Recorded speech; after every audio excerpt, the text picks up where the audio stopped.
All right, welcome back to another reaction here. We are continuing on with Napoleon's adventures here, and he's in Egypt now. Battle of the Pyramids, 1798. So this will be really enjoyable because I like Egypt. I like Egyptian culture and stuff like that. So we'll see what he can do here and why he's even here in the first place. I'm excited. Thank you guys in the comments for telling me to go to this one. I did the St. Vincent one. That'll be out today too. And Nelson's battles in 3D. So that was good.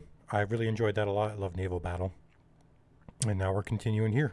And then this one will be out today too. So it looks like we just are getting right into it at the beginning here. To destroy England thoroughly, the time is coming when we must seize Egypt. Napoleon to the Directory. Yeah, we just got off the Italian campaign, so looks like he's heading out again. All right. Thank you to Epic History TV again for all this content. Without them, this reaction wouldn't be possible. So go subscribe to them.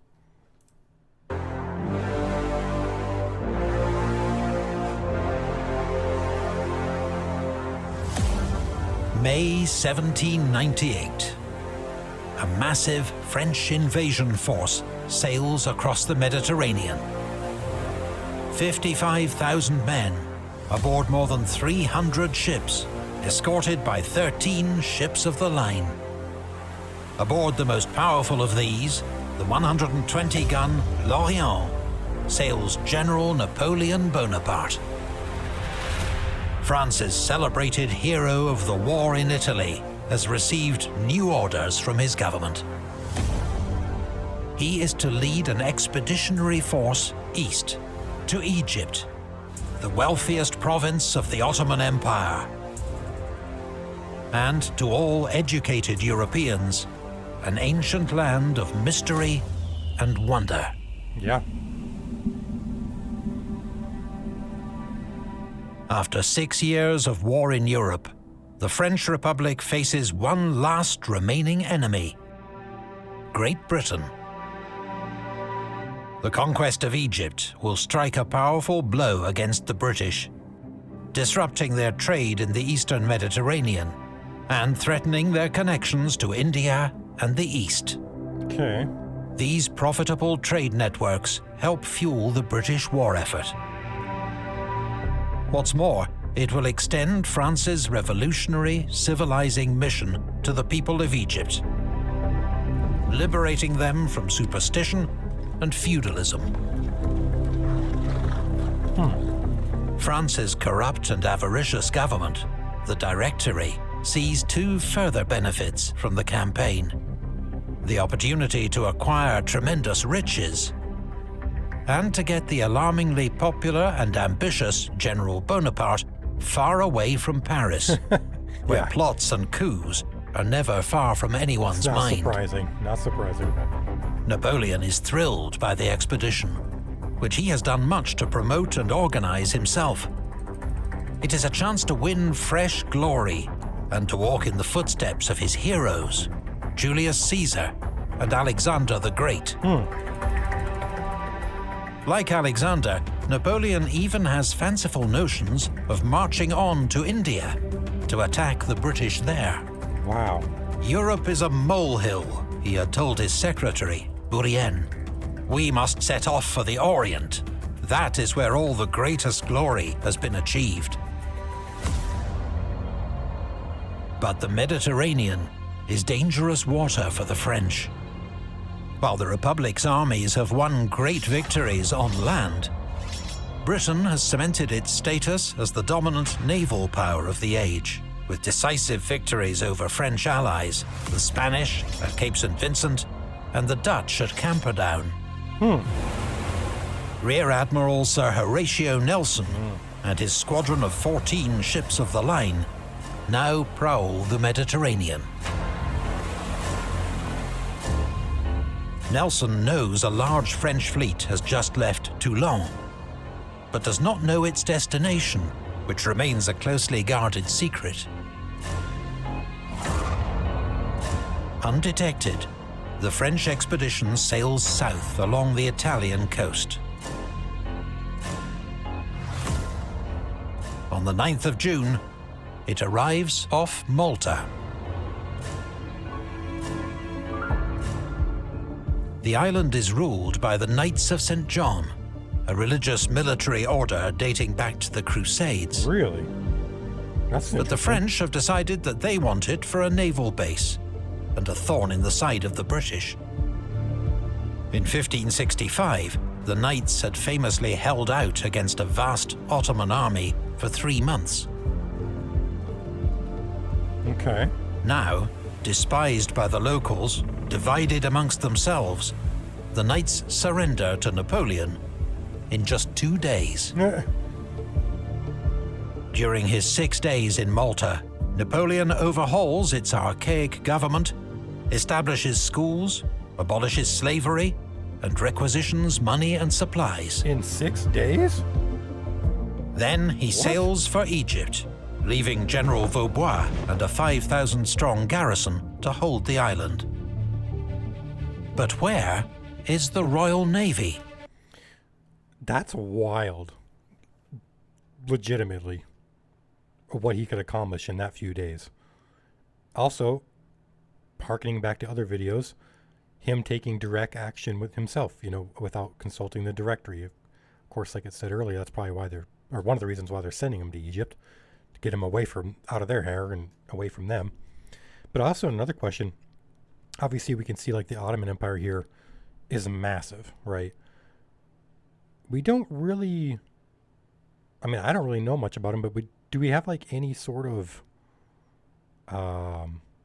like paperwork or anything from like their point of view of Napoleon or the revolution, the French Revolution? Were they like worried at all, or were they just too big of an empire to like? They got their own stuff they're dealing with. Because you'd think, with the French sailing down to Egypt, that's kind of in their backyard. They'd be a little worried. Back in May, Nelson's squadron had been dispersed by gales. He has now regrouped, correctly guessed Napoleon's destination, and is racing to intercept. If he can catch the French, British seamanship and gunnery all but guarantee the destruction of Napoleon's fleet. Then, a lucky break for the French. On the night of the 22nd, Nelson's squadron passes within a few miles of the French fleet. But thanks to heavy fog and darkness, neither side is even aware of the other's presence. There's that fog again. The British squadron sails on to Alexandria, where they find no sign of the French. An exasperated Nelson waits 24 hours before heading north to continue his search. Just hours later, the first of Napoleon's ships arrive off Alexandria. Timing is everything.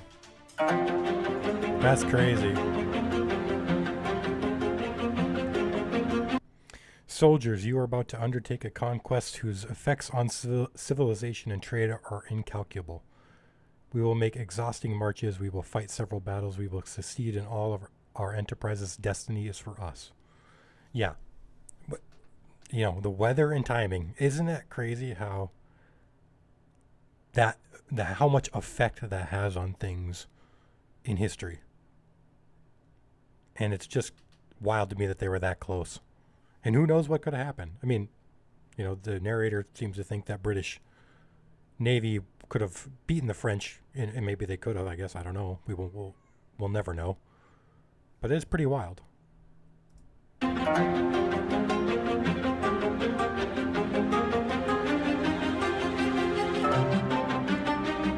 Napoleon, aware that British warships are in the area, wants to disembark as quickly as possible.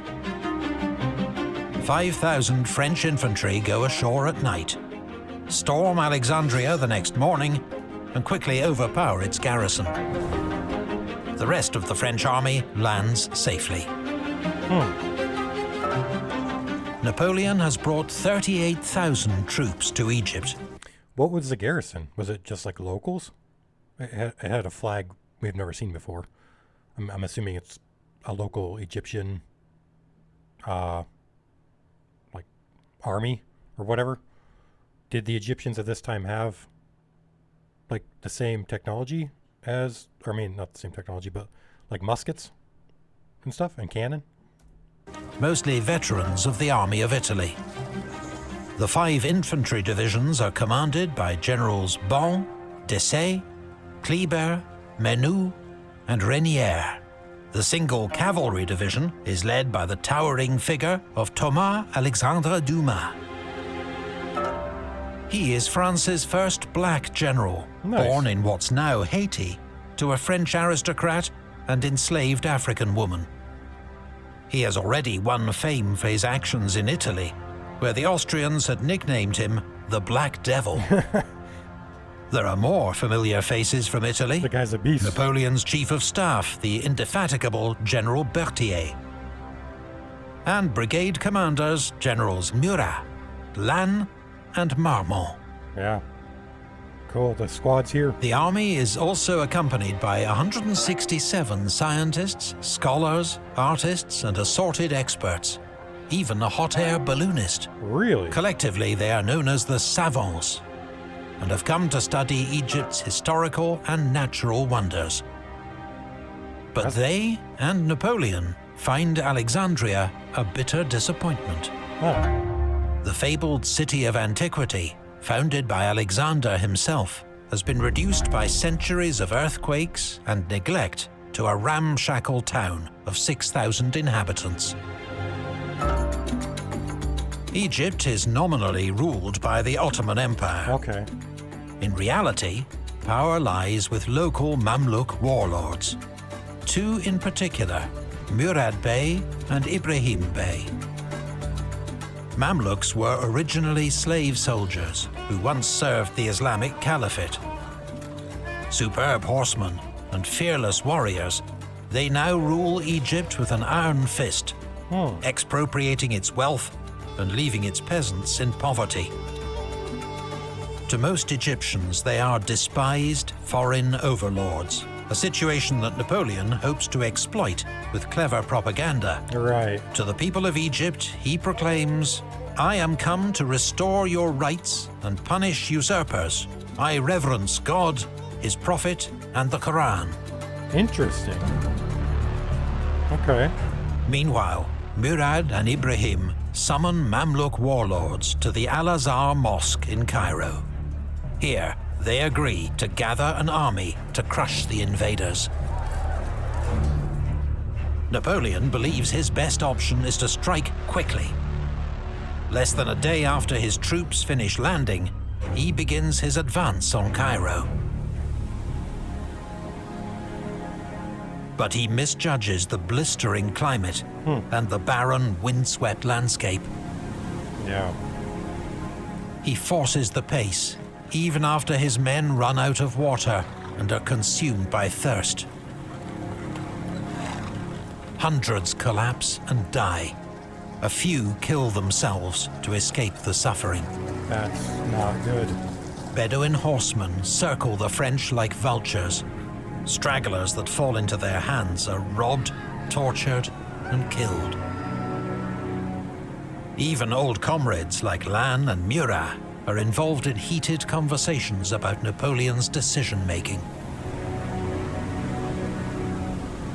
The army takes 4 days to cover the 45 miles to Damanhur, where mercifully they're able to rest, drink, and trade for food. It's not a moment too soon. News arrives that a large force of Mamluks under Murad Bey is approaching from the southeast. The French advance to meet them at Shubrahit, on the banks of the Nile. Okay.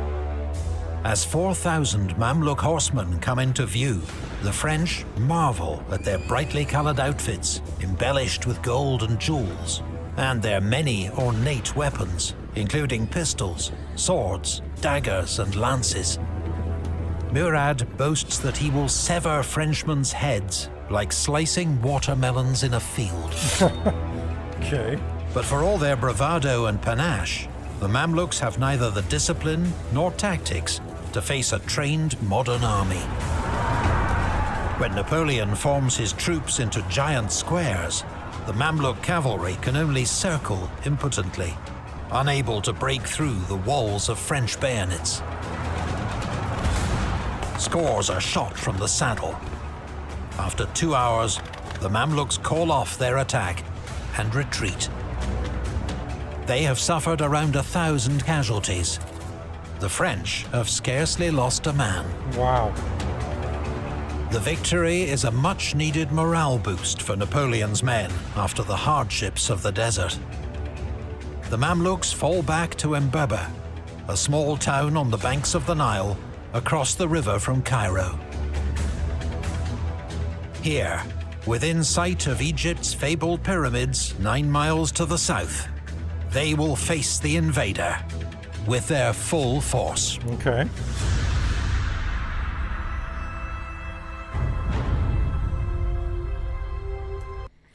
Soldiers, 40 centuries of history are looking down on you. Yeah, I mean, obviously, the narrative is saying Egypt's still a mystical land, even to this day. And I suppose even more so back then, since they don't know as much as we do about Egypt today. But this is an interesting sort of departure from what we've seen in the other videos, where you have two armies like the Austrians, which are, you know, European, and they sort of have the military tactics, while not the same as Napoleon's, it's kind of in the same realm. You're marching in formation, using cannon, stuff like that. And you have the Mamelukes here in Egypt, who are more, they seem more like light cavalry, like light attacking. They have pistols. You know, they didn't bring any cannon or any muskets, apparently, according to what we were seeing. But they do know the land better than the French, so maybe that'll play a part in this. I'm interested to see how this battle goes. It's very strange to see in this time period, like, two armies that are so different, you know.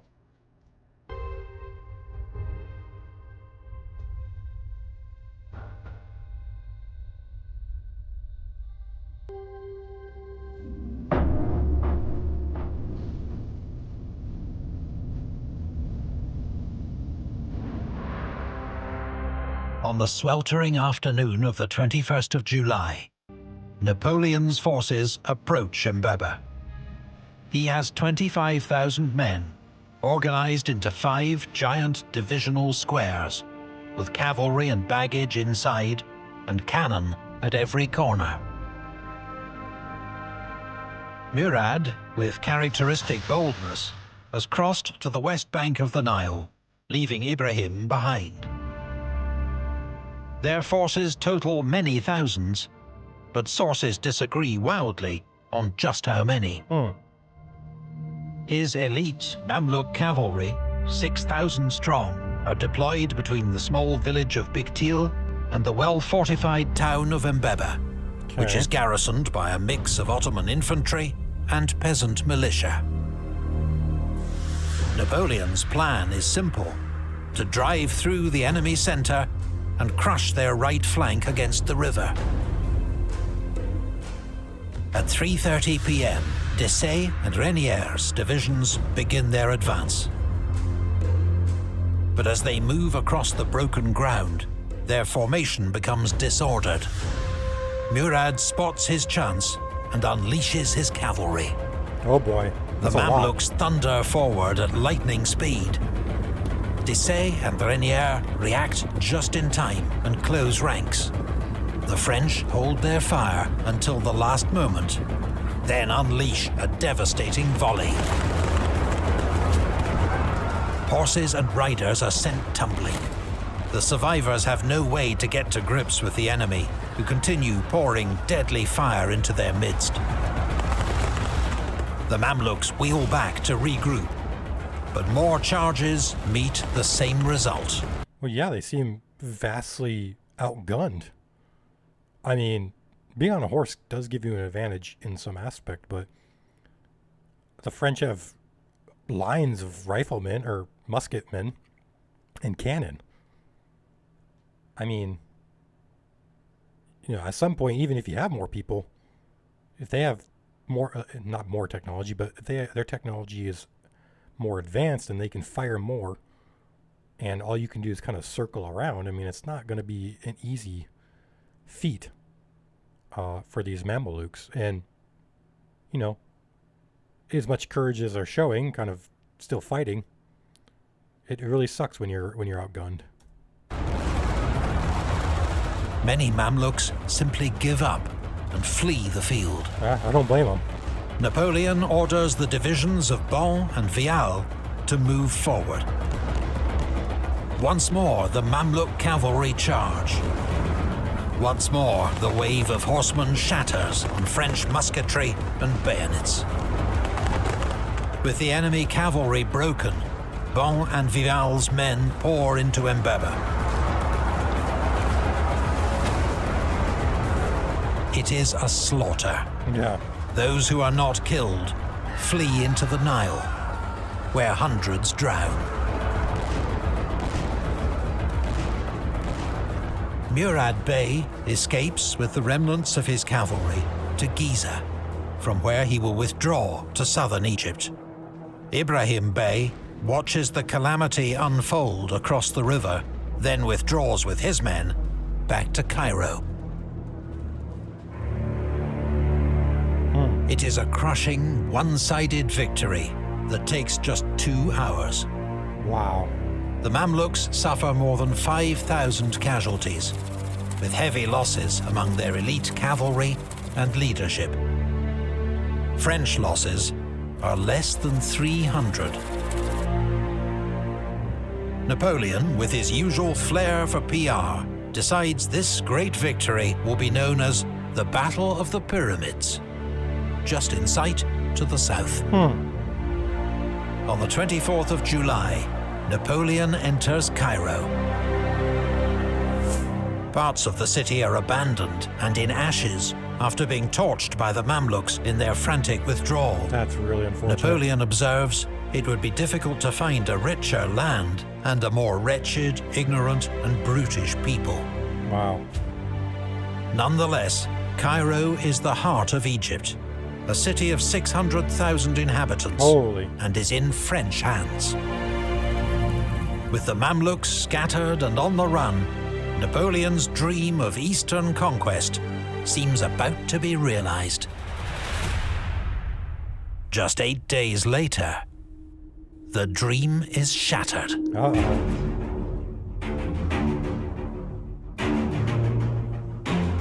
Victory is not a name strong enough for such a scene. Oh boy, Horatio Nelson. Honestly, and this might be a weird correlation, or not correlation, like might be like a weird comparison to make, but it seems this is like in World War II when like Mussolini attacked Ethiopia. Maybe not to that degree, but it seems like that, right? In a way. It's like Napoleon's army seems much more advanced in most ways, especially technology-wise, you know, with the gunnery and the firepower he had. And you're fighting these horsed Mamelukes who, they have pistols, but I mean, it's not, they're kind of, you know, riding around with pistols and sabers. And, you know, the French are familiar with cavalry. They form square. They have their own, you know, way of dealing with it. So, but for it to be over in 2 hours, I wasn't expecting that. That's really fast.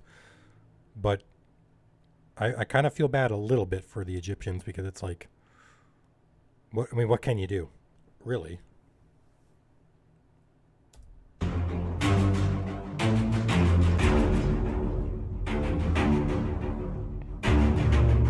At sea, Nelson and the British Mediterranean Squadron have not given up their hunt for the French fleet.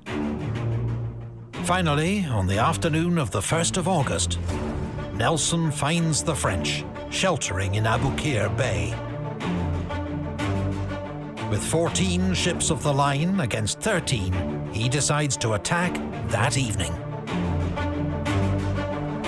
The British win a complete and stunning victory. Oh, wow. The giant French flagship L'Orient is destroyed in a massive explosion. Really?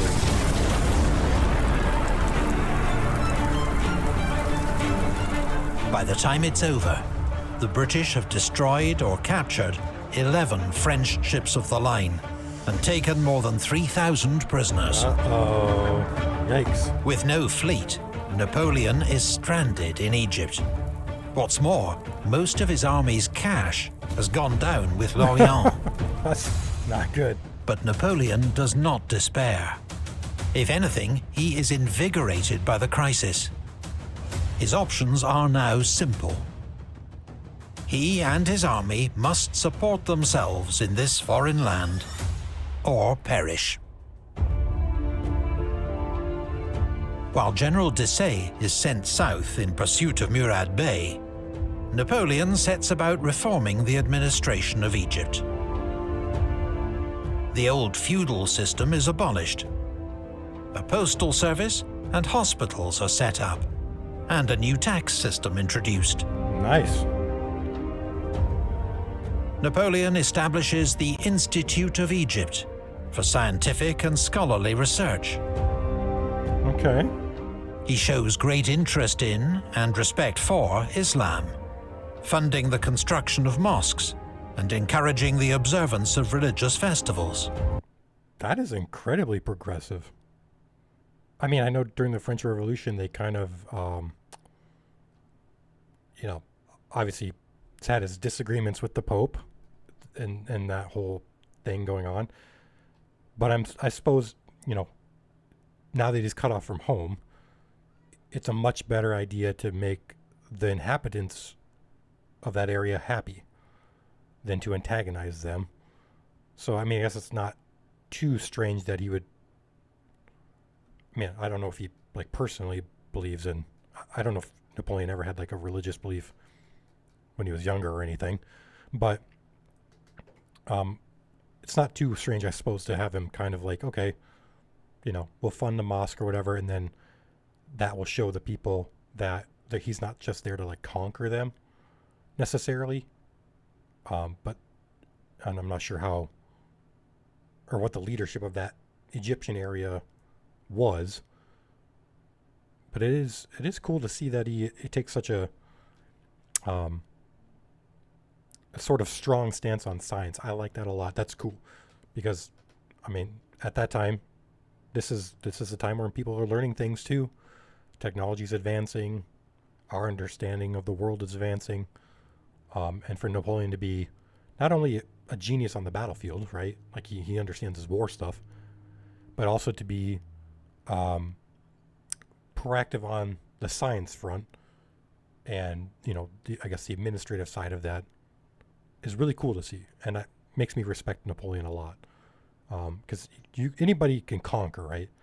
But to take over, ownership or leadership of a land, and then to support that by following it up with building mosques, starting a postal system, starting a hospital.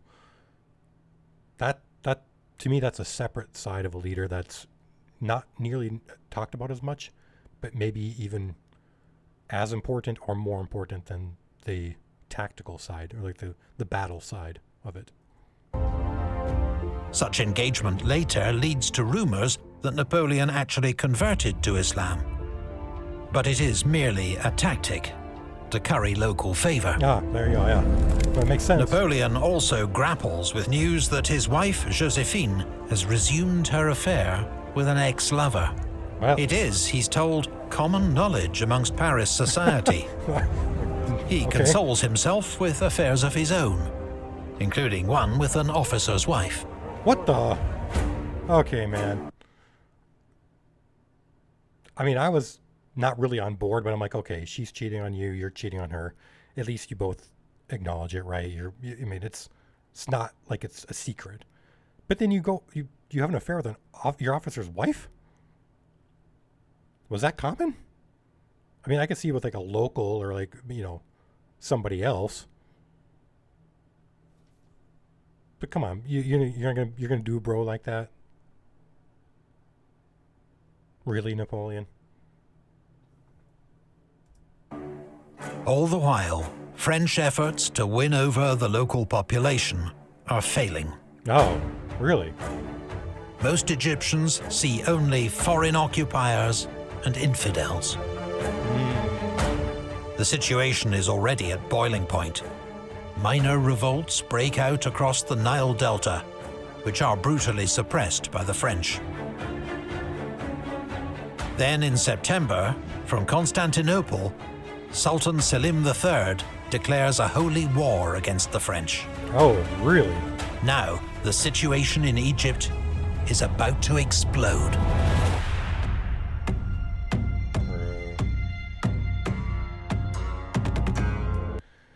Let all those who believe that there is but one God take themselves to the Al-Azhar Mosque, for today is the day to fight the infidel. Sheikh of Al-Azhar. Yeah, I was wondering earlier in the video when or if Ottoman Empire would get involved, and I suppose, you know, when it comes down to religion,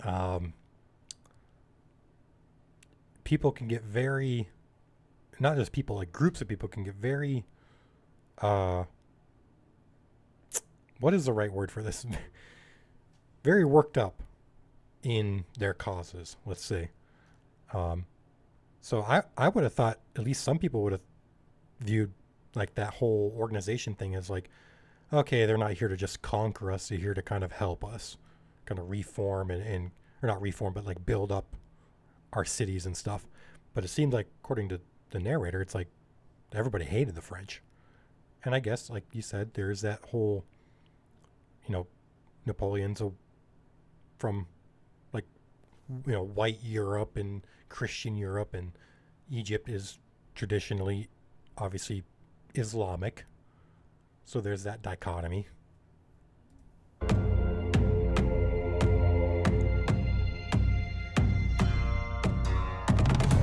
Cairo, the 21st of October, 1798. General Dupuy, Cairo's military governor, is called out to break up a disturbance. He finds the locals erecting barricades, is set upon and killed. What? Soon the whole city is up in arms. The French fight back with ruthless discipline and crush the revolt. Some 300 French soldiers are killed, alongside several thousand Egyptians. Man. Napoleon ostentatiously pardons the ringleaders, while quietly telling Berthier that every rioter caught with a weapon is to be beheaded and thrown into the Nile. Ooh. The French have bloodily reasserted control in Cairo. But it is clear, Napoleon will never win the hearts and minds of the Egyptians. Yeah.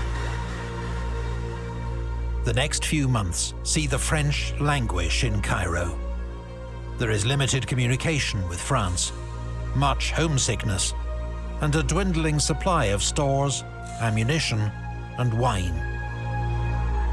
There is also an outbreak of bubonic plague, Oh gosh. which torments the army and further thins its ranks. The only action is in the south, where General Desaix's column, 2,800 men, pursue Murad Bey deep into Upper Egypt. In this epic chase, one officer distinguishes himself. A 28-year-old cavalry brigadier named Louis-Nicolas Davout. Okay. On the 22nd of January 1799, he and Desaix inflict a serious defeat on Murad Bey, scattering his remaining forces. Murad himself escapes and remains at large. But such military victories do little to change the outlook for Napoleon's expedition. Right. They remain 1,600 miles from France, with no prospect of reinforcements or getting home. Napoleon briefly puts his hopes on a diplomatic solution. France's foreign minister, the brilliant, urbane and slippery Charles Maurice de Talleyrand, had been an early supporter of the Egyptian expedition. He's assured Napoleon that he will personally travel to Constantinople to smooth relations with the Sultan and win Egypt for France. But Talleyrand never leaves Paris. What? the Sultan remains furious at France's attack on his Egyptian province. There is to be no negotiation and no compromise. Orders have gone out to every corner of the Ottoman Empire to raise troops to drive out the French invader. Napoleon's position looks more desperate than it's ever been. Yeah. His troops cut off, disease-ridden, in the midst of a hostile population. He will respond in the way that seems obvious to him, as it would to his hero Alexander. He will attack. One of the most important skills for any historian is to be able to critically evaluate sources of information. Who's sharing it, why, and what's their bias? Maybe a sponsor spot. Napoleon himself, for example, was a notoriously unreliable narrator of his own life. Today... All right, we'll let the sponsor keep playing and stuff like that for the end of the video. What? This is wild, man. Like, imagine you're trying to occupy a foreign land. Everybody hates you, even if you're trying to help them. They just want to kill you. And that's the local populace. Second, you can't leave because all your ships were destroyed. Third, you have a giant empire, the Ottoman Empire, now angry that you're there and sending forces against you. Fourth, you have an outbreak of the bubonic plague. Like, it seems like everything is just like lining up against Napoleon. So I'm really excited to see how he can get himself out of this one, because this is a wild situation to be in. And to be fair, it's not just Napoleon. He has, like they were saying, his generals are doing good work too. I like Napoleon's, there's parts of Napoleon's way of governing that I like and parts that I don't. I mean, obviously I understand that, like they said, you can't win over the hearts of the people. I mean, we've seen that even in modern times, right? In a lot of the conflicts the U.S. has been in, we could be there years, a decade, and spend billions of dollars building infrastructure, building schools, whatever it is, upgrading, the sort of layout of the country in a way, and like the buildings and stuff like that. And even after a decade, people, they still want you out. They hate you. They want you out. And that's the only thing that will make them happy. None of this matters that you're spending money. None of this matters that you're using diplomacy. They just want you to leave. And that's what we're kind of seeing in Egypt now. The people, they don't like him. So, if that's the only thing he can do is leave, that's all he can do is leave. And, if you can fight, you can fight. If you're running out of ammunition, you can't really fight. So there's all these sort of logistical things that obviously Napoleon's got to deal with. And we'll see what happens in the next one. I'm excited to see. I'm excited to see the Ottomans too, because, I mean, the empire looked massive, right? I don't know how many soldiers they have. Are they as technologically advanced as the French are? It'd be interesting. It's going to be interesting to see. And if people want to put in the comments too of what, what's kind of going on in the Ottoman Empire during this time, kind of give like a brief summary. That'd be cool. But it's a weird situation. You got three forces. You got the British Navy, the French Army, and the Ottoman Empire, kind of all in the same area. So I'm excited to see what happens. Do the British work with the Ottomans? I don't know. You would think they would try to a little bit. Like, both of them hate the French, but maybe we'll see. Appreciate Epic History TV. I appreciate you guys subscribing and commenting. It really is awesome to see the community that these history sort of videos can culminate in. And I know a lot of people have bad impressions of reaction type content. I understand completely, and so it's awesome that you guys are helping me out by commenting and subscribing and recommending me videos to watch, and trying to give me the right chronological order, so I can kind of bring these to you every day and we can learn together. So thank you guys. I'll see you in the next one. I'm excited for it. And we'll continue on Napoleon till we're all the way done. Peace. Have a good one.